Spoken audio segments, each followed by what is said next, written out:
दागी है, जिसके बाद बर्शेवा शहर में चारों तरफ तबाही देखने को मिली है। कई इमारतें खंडहर में तब्दील हो चुकी हैं। हमले में 13 इजरायली लोगों के मारे जाने का दावा है, तो वहीं कई लोग लापता बताए जा रहे हैं। ये तस्वीर आप देखिए, इन 8 तस्वीर में आप देखेंगे कि सीज फायर के बाद भी कैसे यहां हमले हो रहे हैं और कहां-कहां नुकसान हुआ है।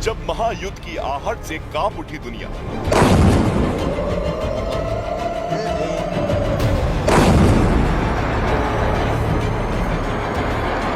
जब पश्चिम एशिया में उठी तबाही की लहर,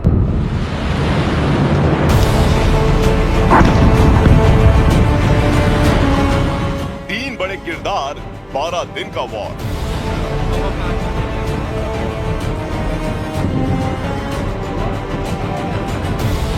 तेरह जून से 24 जून, ये अंतराल भले ही 12 दिन का है, लेकिन 12 दिनों में दुनिया ने इजराइल, ईरान और अमेरिका की उस बिसात को करीब से देखा है, जिसकी एक एक चाल ने दुनिया को डामाडोल कर दिया। हर नजर इन तीन चेहरों पर थी, बेन्यामीन नेतन्याहू, अयातुल्ला खामनेई और डोनाल्ड ट्रंप।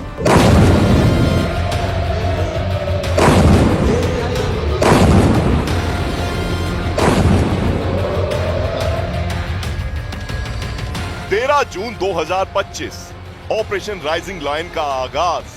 टारगेट ईरान की न्यूक्लियर साइट्स और आर्मी बेस।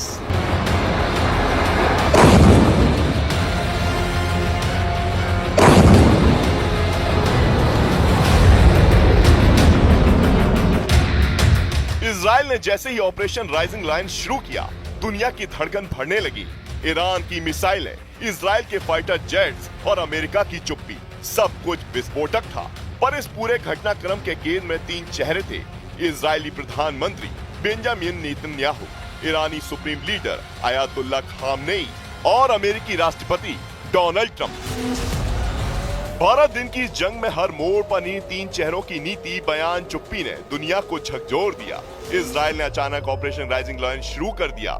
ईरान के परमाणु ठिकाने और सैन्य हेडक्वार्टर पर एक साथ हवाई हमले हुए। ईरानी खुफिया प्रमुख और कई परमाणु वैज्ञानिक मारे गए। नेतन्याहू ने बयान में कहा, हम सिर्फ अपने देश की नहीं, दुनिया की रक्षा कर रहे हैं। उनका मकसद था ईरान की परमाणु क्षमता को समय से पहले कुचल देना।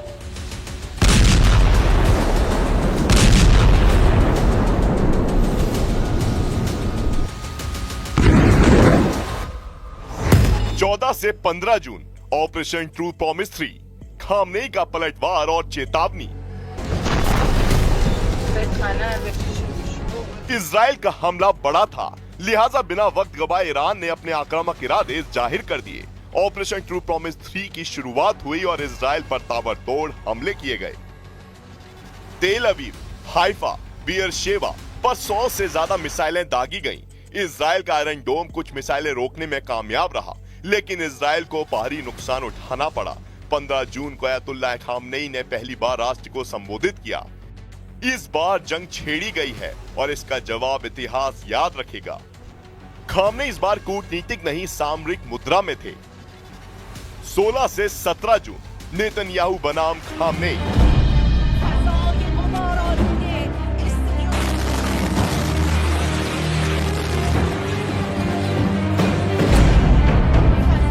इजराइल ने तेहरान पर सीधा हमला किया।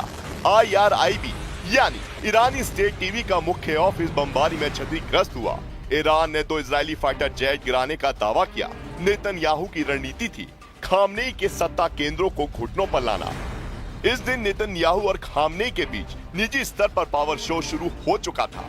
दोनों तरफ से अपने अपने तरकश के ताकतवर तीरों का इस्तेमाल किया जा रहा था। 18 जून 2025, अमेरिकी राष्ट्रपति डोनाल्ड ट्रंप की एंट्री। पश्चिम एशिया ईरान और इजराइल की इस जंग से धड़क रहा था, लेकिन अमेरिका की खामोशी हर किसी को साल रही थी। इसी बीच 18 जून को अमेरिका के राष्ट्रपति डोनाल्ड ट्रंप ने ट्रुथ सोशल पर लिखा, ये युद्ध एक मूर्खता है। अगर मैं होता तो पहले दिन ही खत्म करवा देता। इस बयान ने अमेरिकी राजनीति में बवाल मचा दिया। व्हाइट हाउस को साफ करना पड़ा कि अमेरिका मध्यस्थ है, न कि युद्धरत पक्ष। ट्रंप का बयान इजराइल के हक में दिखा, जिससे खामनेई बिफर गए। अगर अमेरिका सीधा युद्ध में उतरा तो आग फैल जाएगी। 19 से 20 जून, मौत और मकसद।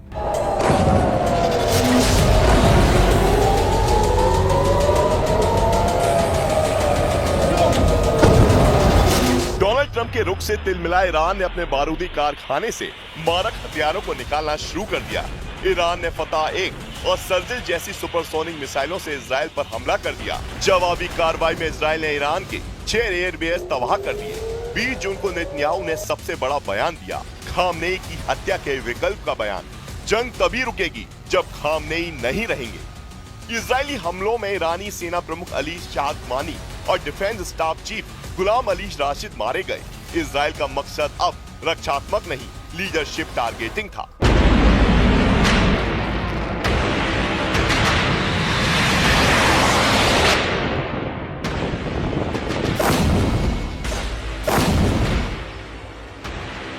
इक्कीस जून 2025, अमेरिका की डायरेक्ट एंट्री।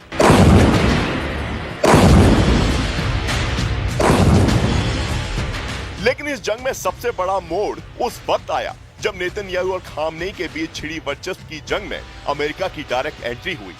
खामनेई की धमकी के बावजूद अमेरिकी B-2 स्टेल्थ बॉम्बर्स ने फोर्टो नतांज और स्फाहान में ईरान के परमाणु ठिकानों पर हमला किया और दावा किया गया कि ईरान के परमाणु कार्यक्रम को तबाह कर दिया गया। 22 से 23 जून, दहशत का आखिरी अलार्म। ईरान ने इजराइल के सोरोका अस्पताल और स्टॉक एक्सचेंज को टारगेट किया। इजराइल ने जर्द और अराक में मिसाइल हेडक्वार्टर और रिएक्टर पर हमला किया। अमेरिका के उपराष्ट्रपति JD वेंस ने कहा, ईरान का परमाणु कार्यक्रम अब वर्षों पीछे चला गया है। 23 से 24 जून की रात, कतर इराक में अमेरिकी बेस पर ईरान का हमला। ईरान का ये हमला न्यूक्लियर साइट पर हुए हमले के जवाब में था, लेकिन इससे पहले इस जंग की कहानी और आगे बढ़ती। अमेरिका के राष्ट्रपति डोनाल्ड ट्रंप के इस ट्वीट ने सीज फायर का फॉर्मूला तय कर दिया। कतर की मध्यस्थता से बात आगे बढ़ी और उस जंग पर ब्रेक लग गया, जिसने पूरे पश्चिम एशिया को दहशत में ला दिया था। इस 12 दिन के युद्ध में बेन्यामिन नेतन्याहू ने युद्ध को नेतृत्व साबित करने के लिए इस्तेमाल किया। खामनेई ने ईरान की अस्मिता और जवाबी हमलों से अपनी पकड़ मजबूत की, जबकि अमेरिका के राष्ट्रपति डोनाल्ड ट्रंप ने बयान देकर माहौल को और गरमाया, फिर खुद को शांति का सूत्रधार बनाकर दुनिया के सामने पेश कर दिया।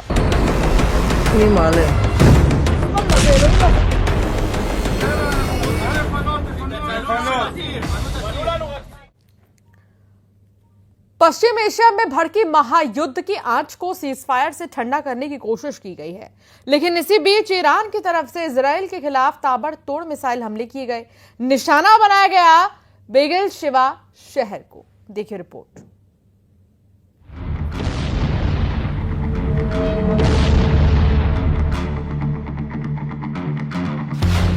सीज फायर के ऐलान के बीच इजराइल पर ताबड़तोड़ अटैक। ईरान के बैलिस्टिक मिसाइल हमलों से दहल उठा बेरशेवा। ईरान इजराइल में सीज फायर का बटन एक्टिव हुआ, उससे पहले ईरान ने इजराइल को अपनी ताकत का एक और नमूना पेश किया। बेरशेवा शहर पर ताबड़तोड़ मिसाइल अटैक किए गए। सायरन पर सायरन बजने लगी और बेरशेवा की कई इमारतें इन हमलों के बाद खंडहर में तब्दील हो गई।